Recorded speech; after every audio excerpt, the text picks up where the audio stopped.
E aí, pessoal, a gente está vendo boas notícias para quem valoriza a liberdade individual nesse país, num fronte específico, que é o fronte das guerras online, mais especificamente do linchamento virtual. A gente tem dois casos recentes em que parece que estão sendo levados a um desfecho justo. O primeiro é o caso daquela youtuber Kéfera, e, em primeiro lugar, todo o respeito a ela e admiração. Até eu, como um youtuber amador, sei a disposição que é preciso para manter um canal e admiro a qualidade e a técnica e o talento que a Kéfera tem como comunicadora para justificadamente ter os milhões de seguidores que tem. Tá? Mas ela, tendo tudo isso, usou de forma muito equivocada e muito irresponsável esse poder dela, esses seguidores dela, em 2015, ao conclamar uma verdadeira campanha de hostilização contra um taxista que teria desrespeitado ela uma vez. Tá? Não vou nem entrar no mérito aqui do conflito dela com o taxista. Acho que não vem ao caso aqui, porque independentemente da sua opinião sobre se o taxista estava certo ou não, você há de convir que a maneira de resolver uma desavença dessas jamais pode ser conclamar milhões de pessoas, dar os contatos desse taxista para que as pessoas vão lá xingar, hostilizar, ameaças de morte, inclusive. O cara teve até que mudar de telefone. Isso é muito grave, sabe?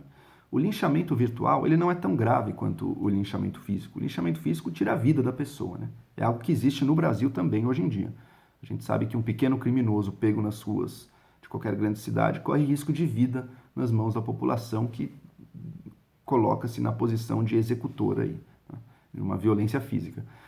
O linchamento virtual não é tão grave, mas ele tem também um efeito muito sério, que é assassinar não a vida, não é tirar a vida, mas assassinar a reputação da pessoa, destruindo possivelmente relacionamentos pessoais dela e carreira profissional, fazendo com que a pessoa possa perder o emprego, possa perder um sustento, possa ficar inviável que ela apareça publicamente por muito tempo, com consequências muito deletérias na vida da pessoa, né?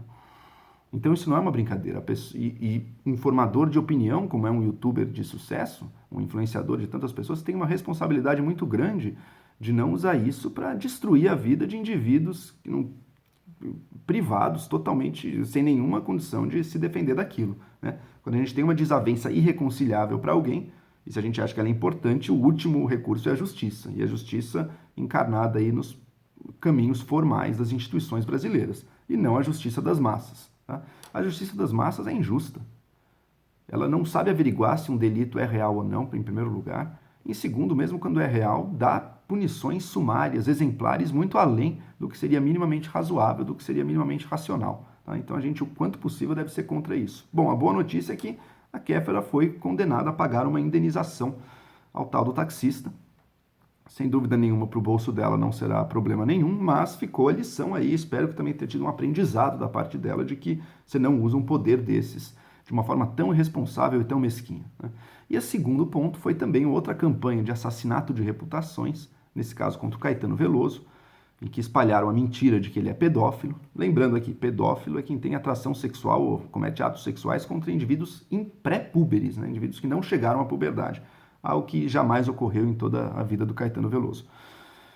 Indivíduos da alt-right brasileira espalharam uma hashtag, então, acusando de forma falsa, mentirosa, o Caetano de pedofilia, e estão sendo devidamente condenados também a pagar indenizações. Espero que fique a lição aí. Por mais que você discorde ideologicamente de alguém, por mais que você ache que você tem um movimento bom e que vai trazer mudanças positivas para o Brasil, não creio que seja o caso da alt-right brasileira, mas, enfim, eles se veem como portando uma mensagem boa.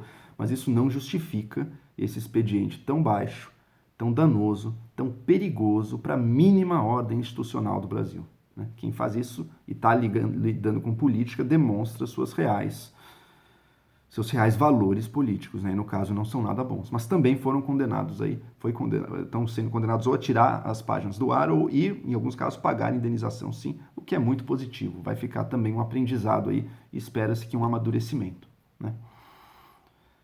A gente tem que lembrar que a liberdade, a organização social política de uma sociedade importa, antes de tudo, para preservar uma esfera de liberdade individual para os indivíduos, tá? Para nos salvar tanto da guerra civil, da guerra de todos contra todos, de uma guerra de grupos pelo poder que toma nossas vidas, quanto de um poder totalitário que domina tudo e que não permite que nada escape do seu controle, tá?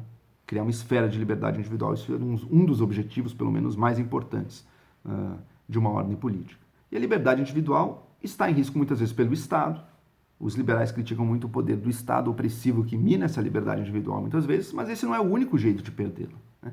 A tirania da opinião pública é outro jeito também. Isso é algo que um filósofo liberal como John Stuart Mill, lá do século XIX, lembrava no livro tão importante dele, Sobre a Liberdade.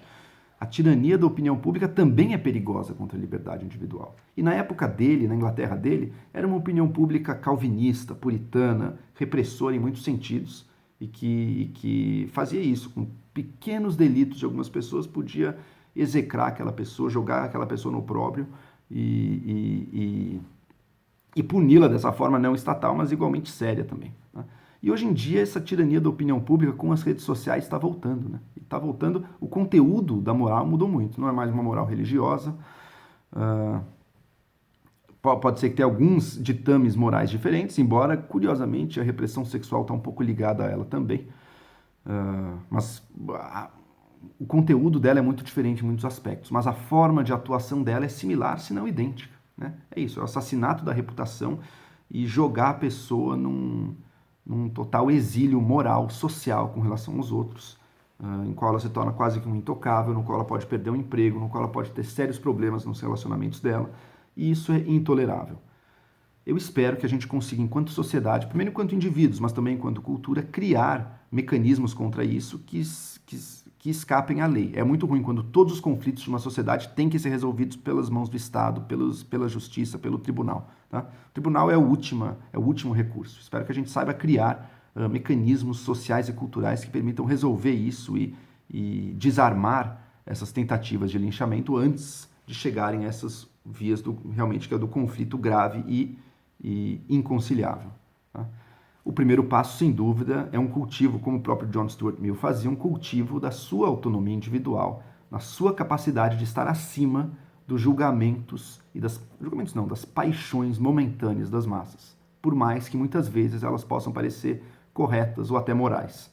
Mas ainda que o conteúdo delas você pode julgar que é correto, às vezes, com certeza a forma como ele é levado adiante pelas paixões das massas é sempre sem medida alguma.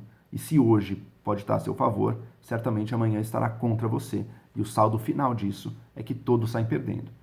Por isso agora, com esses casos em que a justiça brasileira está aos poucos sabendo punir alguns responsáveis por campanhas irresponsáveis, alguns dos responsáveis por campanhas irresponsáveis e mal intencionadas muitas vezes, é um bom sinal. A justiça está funcionando. Que a nossa cultura também saiba criar outros mecanismos para impedir esse fenômeno tão ruim, tão nocivo, que são os linchamentos virtuais e as calúnias virtuais de maneira geral.